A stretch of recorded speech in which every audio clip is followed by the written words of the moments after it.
what I wanted to talk about today is thought leadership. And thought leadership is like the halo on the content marketing. It's going a little bit beyond what most of your competitors are going to go into. It's finding something that isn't directly about your product and services and isn't directly about selling your business, but it is positively associated that will enable an interaction with the buyer before they even know they're a buyer.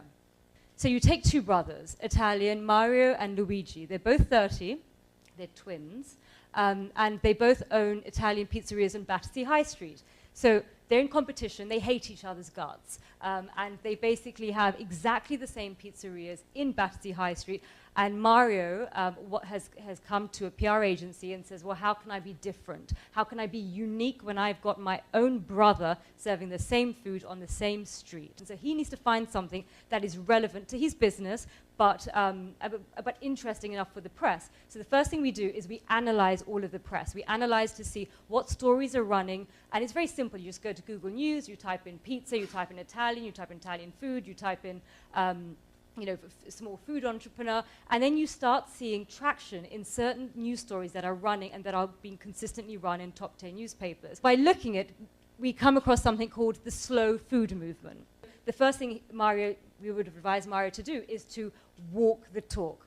So open up your refrigerator, sack all of your suppliers who give you frozen food from Indus or wherever they get it from, and just start sourcing organically and making sure that you live the principles. Then luck would have it, the horse meat scandal. Now that is a PR gold, because all of a sudden you've got horse meat everywhere. You've got scandal, you've got front page. So this is the time you go and you contact all of the press and you say, right, horse scandal, here's a local business guy. And so what our friend Mario does is when the horse scandal breaks, he's everywhere. He's on the BBC, he's on the radio, he's on BBC Radio 4, he's calling up his mama in Italy saying, look, mama, I'm famous. His brother is just seething with resentment. He then gets op-eds, he starts writing to the Guardian, says, you know what, I can actually write an op-ed. I was featured in BBC and Radio 4, and I can write an op-ed on this, and this is the reasons why. Then what he does, then you go one step further. You contact the slow food movement in Italy, and he said, you know what, I'm so passionate about what you're doing. You don't have a UK representative. Can I be the UK representative? Can I be your go-to person for it? They're delighted because they've seen all the press that's come. He's proactive. If you're consistent about this, and this takes a lot of time and it takes a lot of resources, and I'm not arguing that this is a difficult thing to do, but if you're consistent about it, then what will happen is that you'll start reaching this tipping point where you'll start having this tumbleweed phase. And this is this magical PR moment when it's less about push, i.e. us pushing it out to the press. It's more about magnetism and more about pull. He could perhaps get bored of doing this PR and just outsource and say, you know what, Luigi, why don't you run my restaurant? Because actually, I'm going to go to America, and I've just been headhunted for a fantastic 4-part series of cooking pizzas in the middle of the Amazon forest, and I'm launching my own cookbooks, and so Luigi, you could just be my neck. You could just run my restaurants. That's the story of Mario and Luigi, how you take an intrinsically a difficult business that's difficult to generate press, and you find a thought leadership positioning and how powerful it could be if it's in conjunction with the general trends happening in the press that just require a bit of basic analysis and just some news tracking. But it's definitely something that, and this is the great thing about PR, is it is for small businesses, it is for startups. There's a lot of people that says PR is intangible, it's not suitable, it's a waste of money. One friend just said to me the other day, PR is all about blow drying your hair and wasting time with journalists. PR ironically has one of the worst reputations, considering we are all about reputation. I come from a small business background. I set up my first small business in 1999, which was a tax agency, and I've seen the power of PR for startups, for small businesses, if you use it wisely. I'm in the business which is offering a service, and I was just wondering how you tackle that. Thank you. Well, PR is about differentiation and showing why you're different from someone else and your competitors. And I think any professional service firm can do differentiation just as much as a product-based firm. And I think certainly if you look at the large professional service firms, they probably didn't used to spend a huge amount of money on marketing and PR 20 years ago, and they now spend a lot. If you look at the law firms, strategy consultancies, they're all trying to differentiate themselves and point to their different strengths, and they all have large PR departments to differentiate themselves. So I think it is about finding out what are the differentiating factors, and finding out it actually can be easier when you're running a service to do the sort of thought leadership that Farzana was talking about. And actually, things like the McKinsey Quarterly, I would say, is a fantastic piece of thought leadership. It's one of the original pieces of thought leadership where they just position themselves as a very smart bunch of people who have write very interesting articles and can get who they want to write in their publication, which is a very great differentiating piece of marketing. So there's a lot of change on the PR industry. So I was just wondering, is there any trend or gap that we should be looking for, particularly for 2013? So it isn't a one-size-fits-all. Like the previous question was, how do you know which marketing, what sort of marketing mix to choose?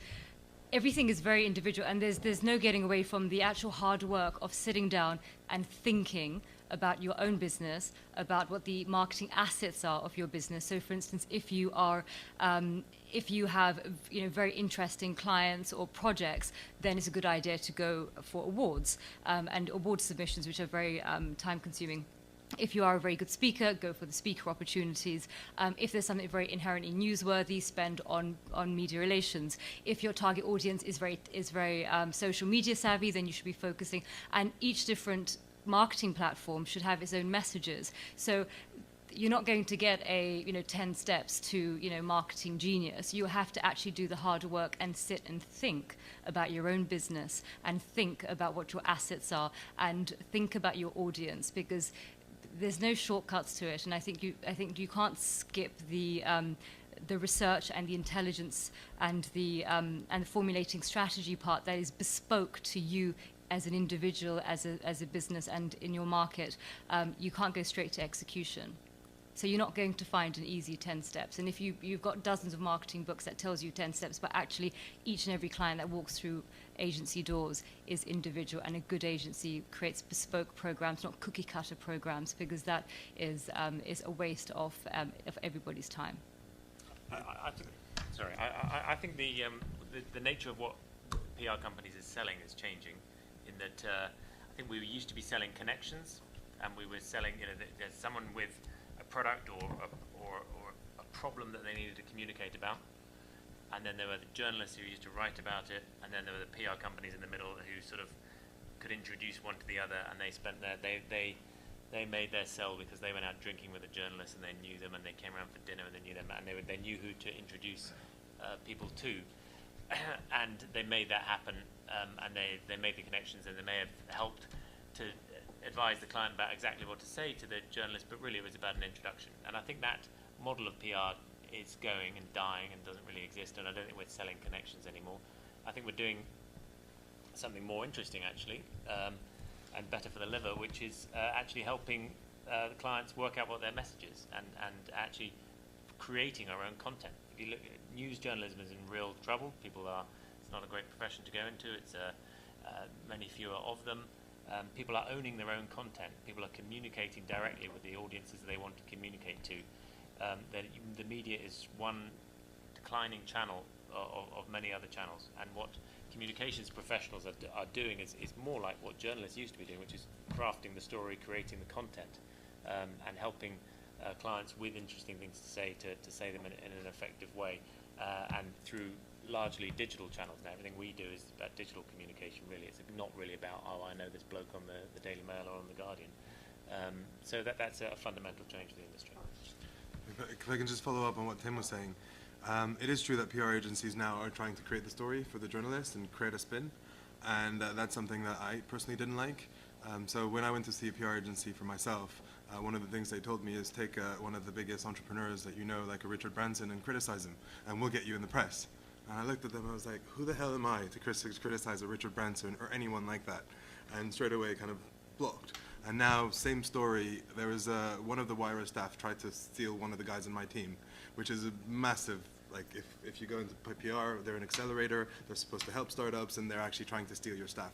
So we can make a massive PR spin around that, and actually we're not going to do it just because I don't want the ethos of my company to be kind of, oh, Wire did this to us, and da-da-da. And it's not the kind of like the strategy or the philosophy of my business, and that's why I'm not going to take advantage of it. So make sure that when the PR agency comes to you with a proposal, that you're comfortable with it and comfortable with the way it's going to be like presented, because once it's out there, you can't do anything about it. interesting actually. It's kind of nice to have a few varied speakers. So you've got obviously the political point of view, someone who's obviously worked with kind of small entrepreneurial companies, and then also an entrepreneur themselves. So yeah, it's really interesting. Good. So From my experience of setting up the Entrepreneurial Society, I realize a lot of people are scared of venturing themselves, and they don't realize that actually it's not that hard, and you can just try, and you can set up a company in literally 24 hours and start trading. So I think this kind of event really shows young people and the new generation and the creative generation that it's to anyone's hand, and anyone can be an entrepreneur and anyone can create if they really put their mind to it. And I think speaking to other people who've done it, speaking to especially people who've failed, is really the best thing about it. I think, because I think you've got to have the confidence to fail. You've got to have the feeling that there are people who've gone out there, failed, and still gone on and to being a success. And it's not the end of their lives. They've tried an idea and it didn't work, but they're now on to another one and it is working. It's got so much more inspiration than just reading an article or reading their biography. So I think getting face-to-face time with these people, listening to them in person, looking at them brimming with energy, being able to ask them questions, and just having that exposure to them on a human-to-human level, I think is tremendously important. And I think we should be having this every day. Fantastic panel, amazing questions, and was very well pinpointed on huge variety of points. I really enjoyed it.